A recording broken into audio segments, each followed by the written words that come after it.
Languages, well, we have, 23 currently recognized in the Constitution, in addition to English. We have 35 spoken by more than 1 million people each, if you ask the ethno-linguists.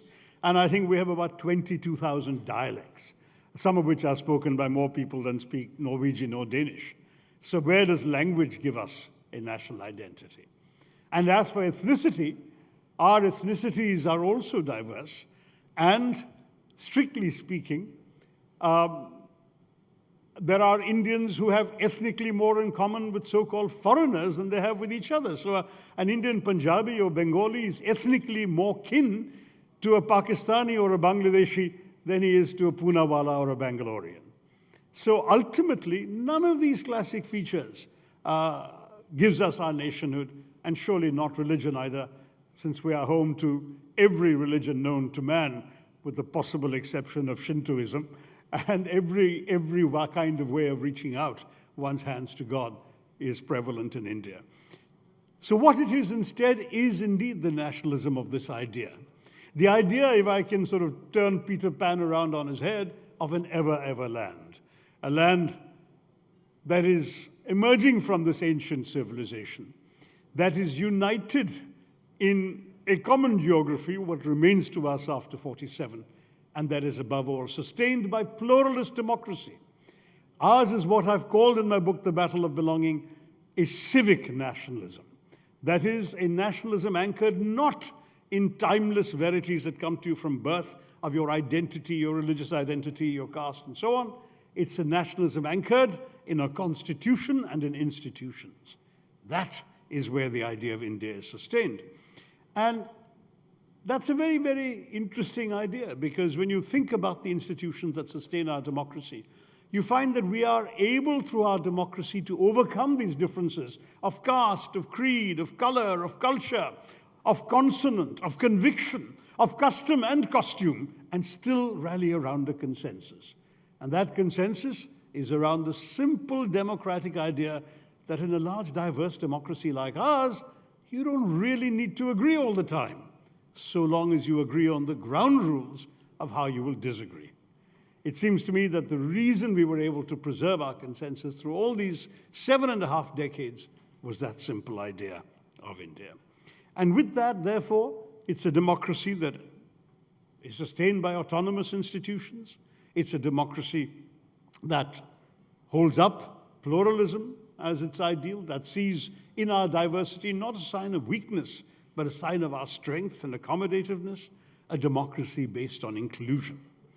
And when you look at the kind of changes that have taken place in the last 75 years through this democracy, one can only marvel. I mean, look at the social changes for 3,000 years.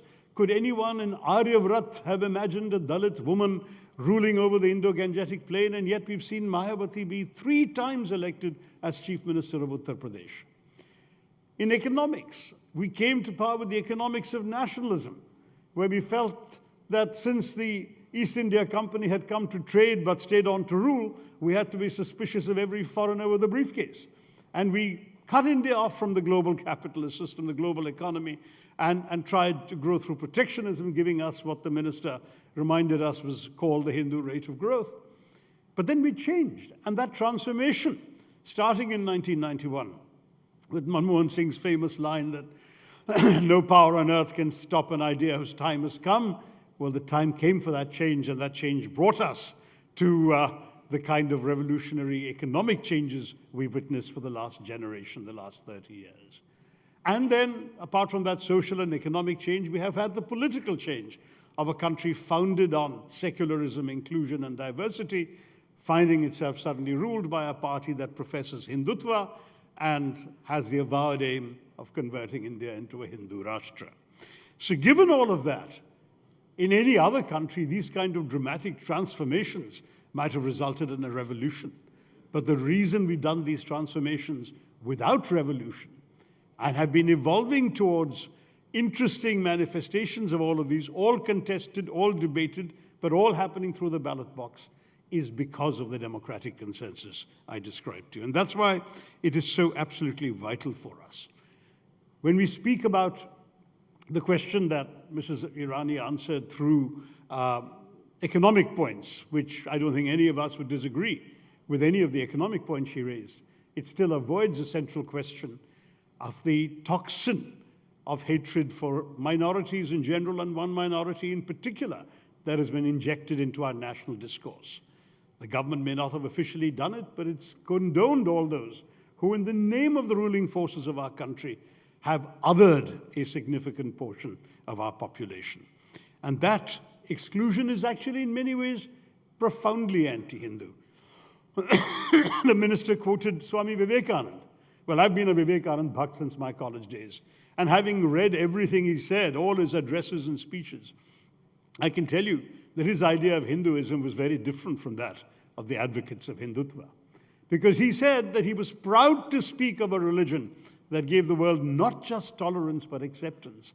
Something I read as a child that stayed with me ever since. Because when you think about it, we're all taught in school that tolerance is a virtue, a tolerant king's a good guy. But when you really think about it, tolerance is a very patronizing idea. The tolerant king is really saying, look, I have the truth, you are in error, but I will magnanimously indulge you in your right to be wrong. That's not good enough. But what Swami Vivekananda said is Hinduism is not just that. Hinduism teaches acceptance. And acceptance means, I believe I have the truth, you believe you have the truth, I will respect your truth, please respect my truth.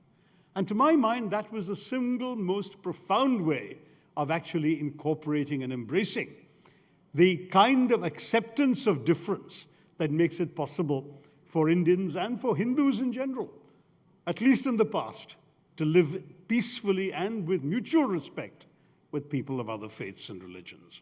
Sadly, that is what is being challenged today. I have no quarrel with the development and economic arguments the minister made. Those are all very well. I think that we want to see our country growing in terms of both the hardware of development and the software of it. The hardware being, of course, the infrastructure, the roads, the ports, the highways, all of which we all welcome. Everyone uses them irrespective of their identity. But also the software of development, which is the human capital that is so precious in transforming any country.